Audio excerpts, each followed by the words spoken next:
Right now on KPIX 5 and streaming on CBSN Bay Area. For the first time, we're hearing plans to reopen the state's economy. But what needs to happen next for that to actually happen?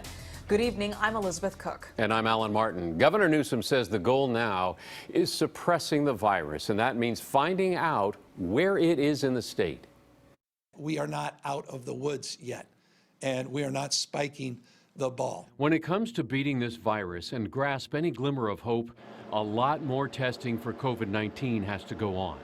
Medical doctor John Schwartzberg. It's not something that is beyond our capacity. It's very doable. It's just a shame that we didn't start this a long time ago. The state of California has only tested roughly 0.5% of the population. To get people back to work, that needs to change. We are beginning to move beyond just having tests available for the sickest people within hospitals, for healthcare workers as well, frontline workers, period. Looking to expand the number of sites across the state that have community testing. Not everyone who wants a test will get a test. The focus will be on anyone with symptoms or in contact with a positive patient. Then, to appropriately address the tracing and tracking of individuals, the isolation and the quarantine of individuals using technology. Your smartphone will likely play a role. If you test positive, it will help locate anyone you've been in contact with.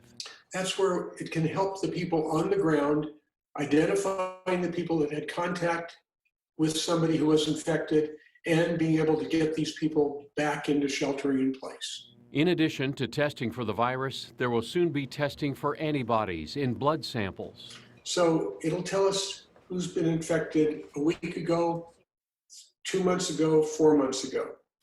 It'll tell us how far the virus has penetrated into our society. One thing we don't know whether it'll tell us or not is the antibodies that it detects, are they protecting us?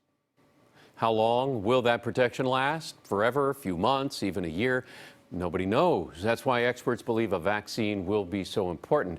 Now, the other way to be protected is to achieve what is called herd immunity. That's when so many people become immune to COVID-19 that it stops the infection.